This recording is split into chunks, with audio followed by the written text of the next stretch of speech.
Carbon and its compound. तो हम जानेंगे कि कार्बन एंड इट्स कंपाउंड क्या होते हैं। जो कार्बनिक यौगिक होते हैं, तो हमारे जीवन में जो कार्बनिक यौगिक होते हैं वो बहुत ही ज़्यादा महत्वपूर्ण होता है, क्योंकि हम जो खाते हैं पीते हैं, यानी जहाँ तक कि जो हम कपड़े भी पहनते हैं तो वो भी कार्बन के ही बने होते हैं, कार्बनिक कंपाउंड होते हैं वो सब। जैसे अगर जो हम मान लें हम भोजन करते हैं, दवाई, कोई भी तरह की दवाई है तो किसके बने होते हैं, कार्बन के बने होते हैं। और ये जो कार्बन है, तो कार्बन का नाम हुआ था, ये एक लैटिन भाषा से हुआ था, इसका नाम लैटिन भाषा के कार्बो से, लैटिन भाषा के कार्बो से, जिसका अर्थ होता है कोयला, तो उससे हुआ था और इसीलिए इसका नाम हुआ कार्बन। तो उसके हिसाब से अगर जो कोई भी चीज है तो उसमें कार्बन पाया जाता है। फॉर एग्जाम्पल अगर जो हम मान लें ग्लूकोज की, तो ये इस तरह होता है C6H12O6, जहां पर 6 मॉलिक्यूल कार्बन के हैं, तो इसमें भी कार्बन पाया गया। यहां तक कि हर चीज है तो उसमें कार्बन पाया जाता है। अगर जो कोई भी कार्बनिक चीजें हैं, जैसे कार्बनिक एसिड होता है, अब जैसे हम मान लें कि सिरका, सिरका ये होता है,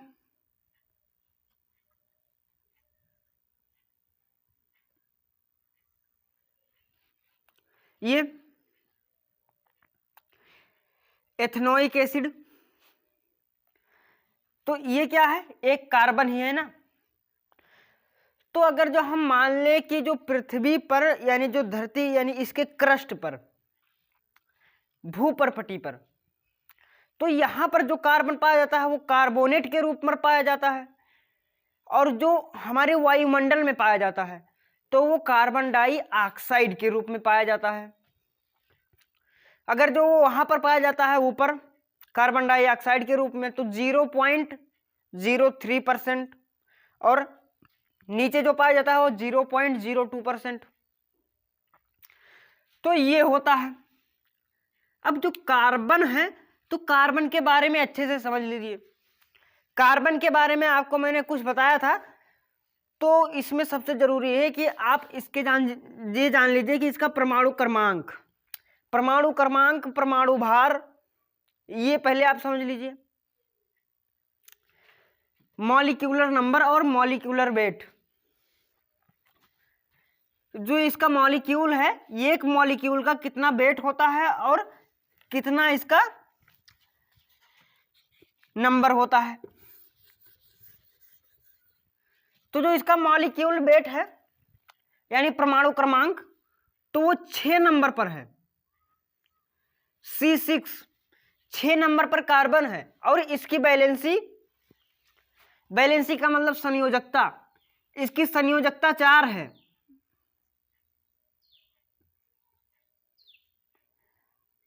वैलेंसी 4 है। और इसके अपरूप, सॉरी, इसके समस्थानिक, इसके समस्थानिक 3 हैं। समस्थानिक,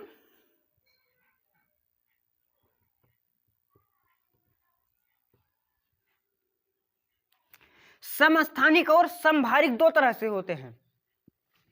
समस्थानिक वो होता है जिसका परमाणु क्रमांक तो एक ही होता है, लेकिन जो परमाणु भार होता है वो अलग अलग होता है।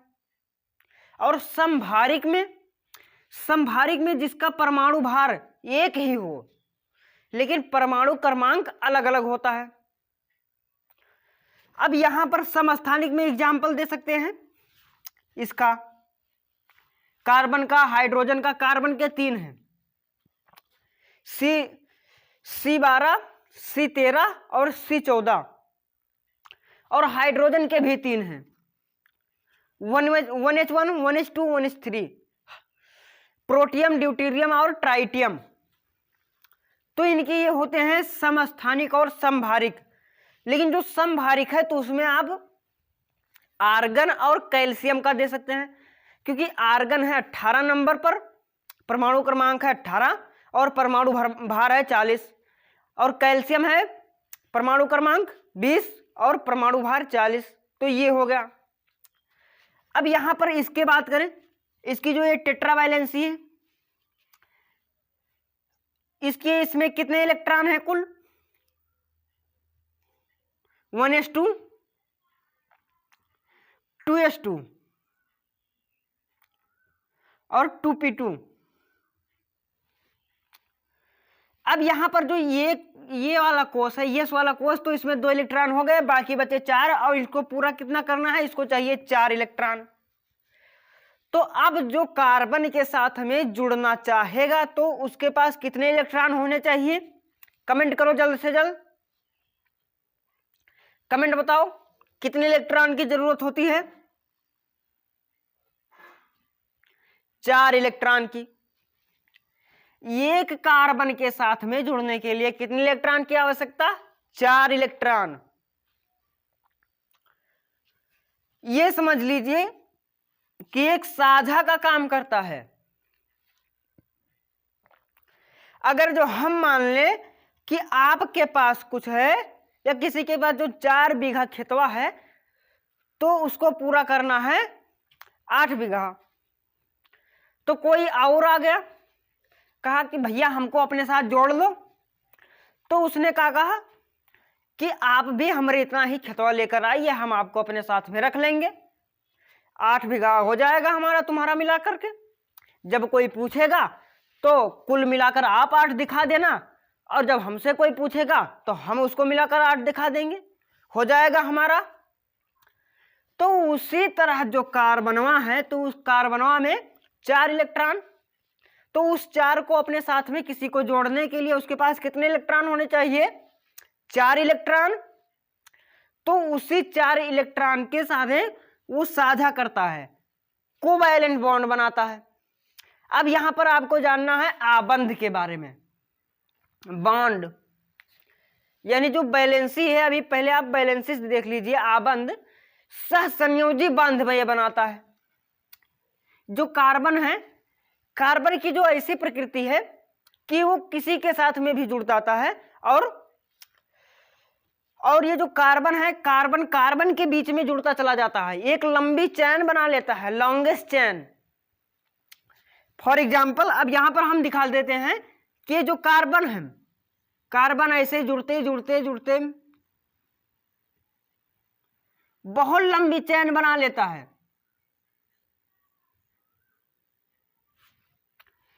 ये कार्बन कार्बन की इसमें बहुत सारे कार्बन हो जाते हैं। इसमें एक अद्वितीय प्रकृति है कि ये अपने आप से ही बॉन्ड बनाते बनाते एक बहुत बड़ी लंबी प्रकृति बना लेता है। अब इन्हीं में आता है कि इनमें बॉन्ड यानी सहसंयोजी बंध। तो जो सहसंयोजी आबंध है तो वो सिर्फ इसके बीच में बनता है, और ये बहुत सारी चीजों के बीच में बना लेता है। फॉर एग्जाम्पल अब यहां पर आप देख लीजिए कि अगर जो हम कार्बन से मीथेन को बनाना है, बायोगैस का नाम सुना होगा, बायोगैस, जैव गैस, प्राकृतिक गैस, तो वो होता है CH4 मीथेन, मेथेन। तो अब यहां पर हाइड्रोजन के साथ जुड़ा है,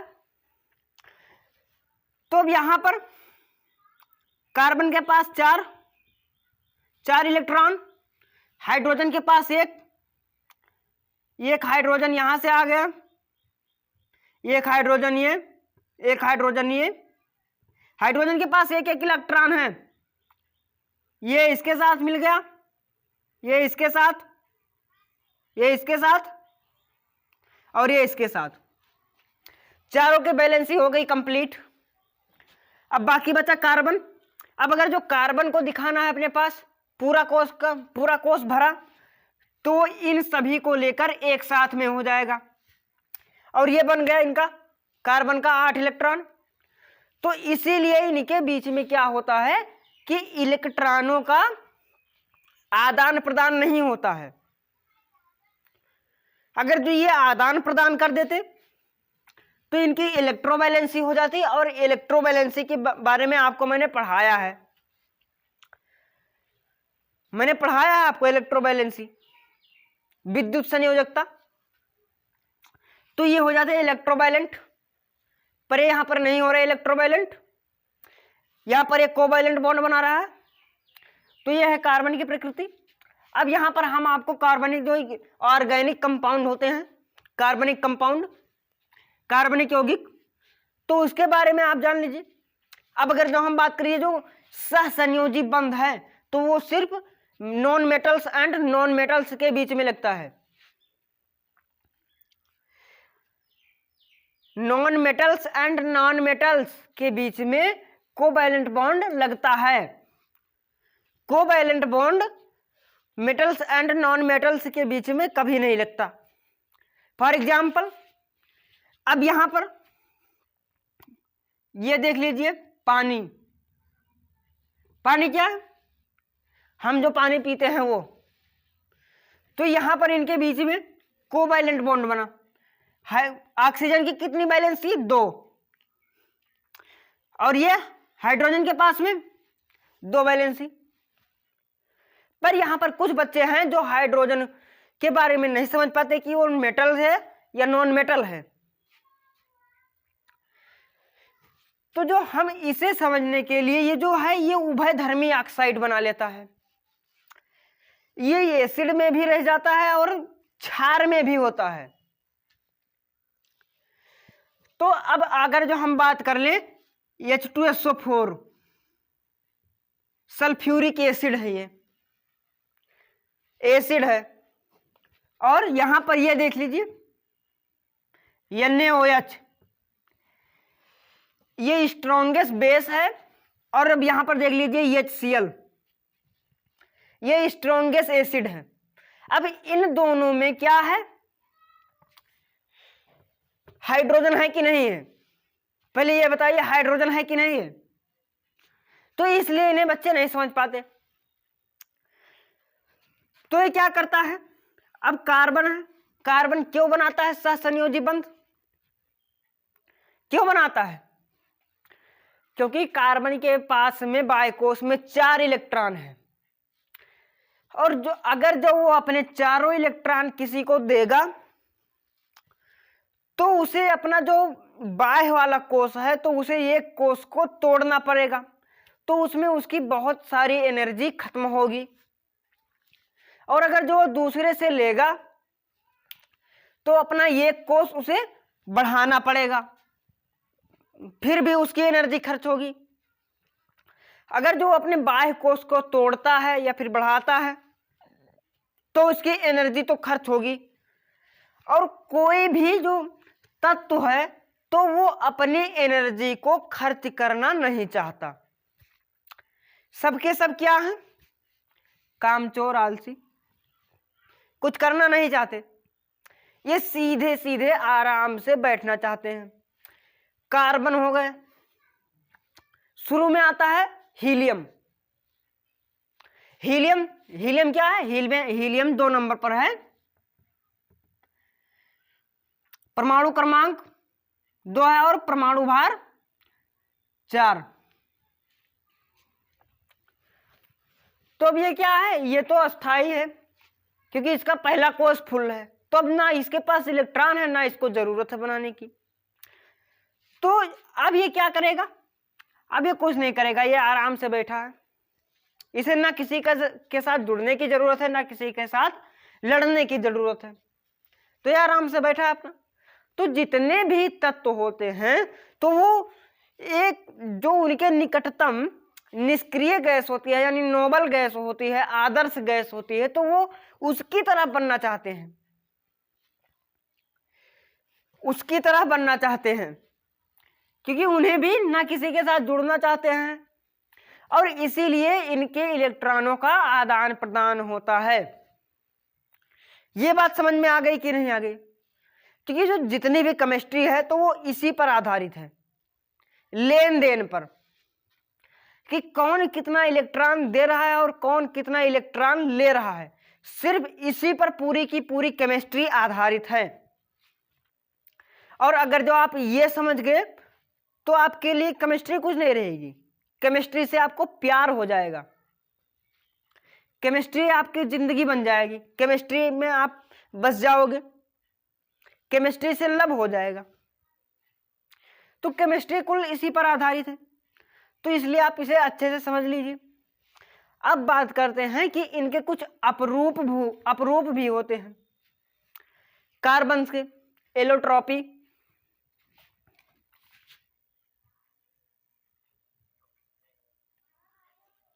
येलोट्रॉपी।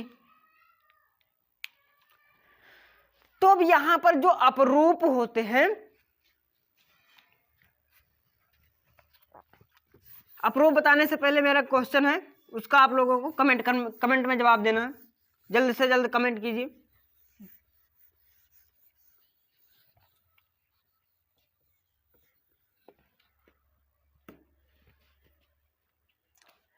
जल्द से जल्द कमेंट कीजिए।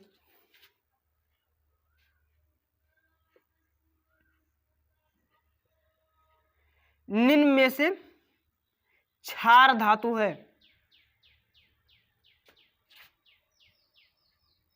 निम्न में से क्षारीय तत्व है।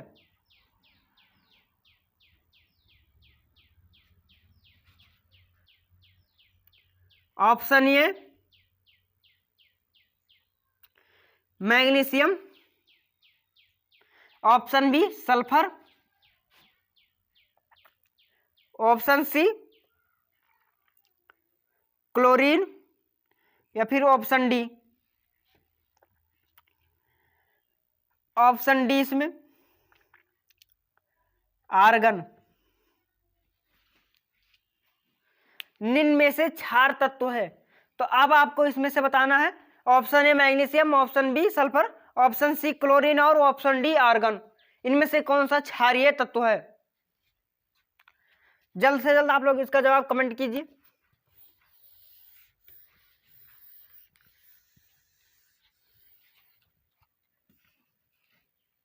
येलोट्रॉपी जो होता है अपरूप,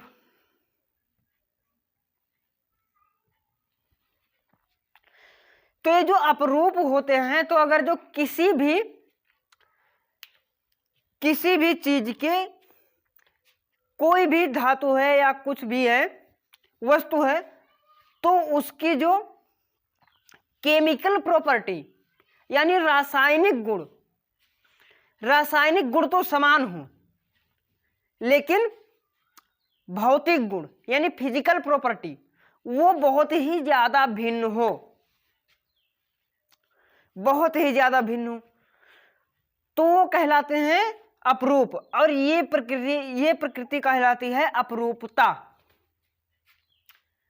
ये होते हैं allotropies of carbon and their properties.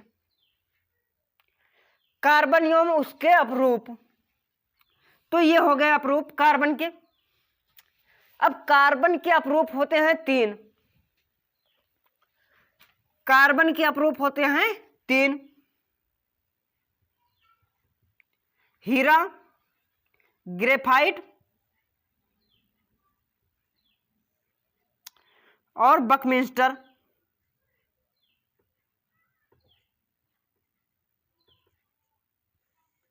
Buckminster यानी फुलेरीन।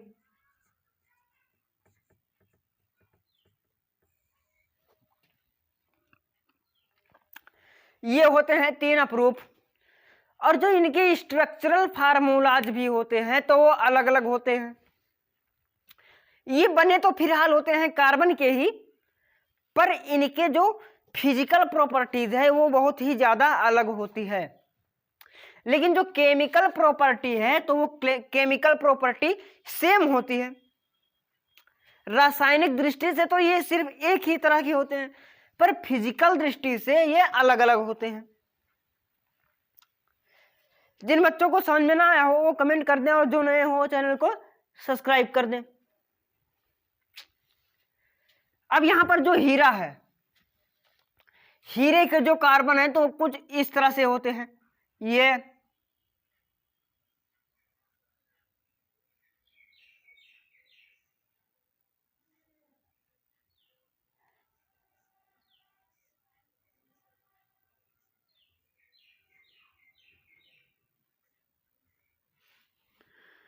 और ग्रेफाइट ग्रेफाइट का कुछ इस तरह से होता है।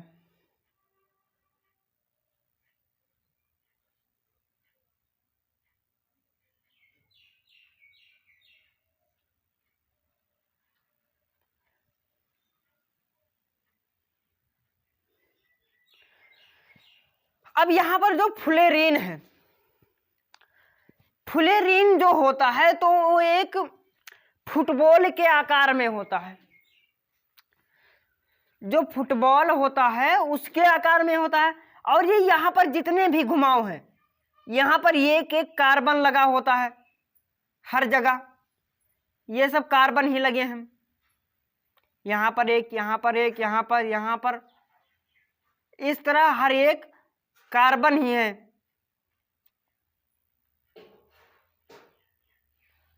इतने सारे कार्बन मिलकर सब इसका निर्माण करते हैं।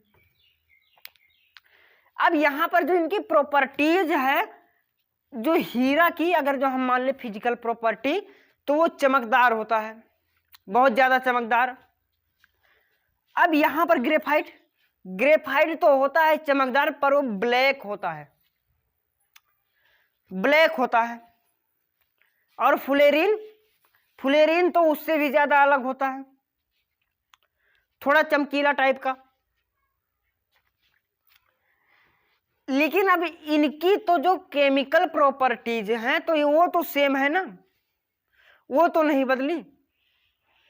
तो अब इनके भी कुछ उपयोग भी होते हैं।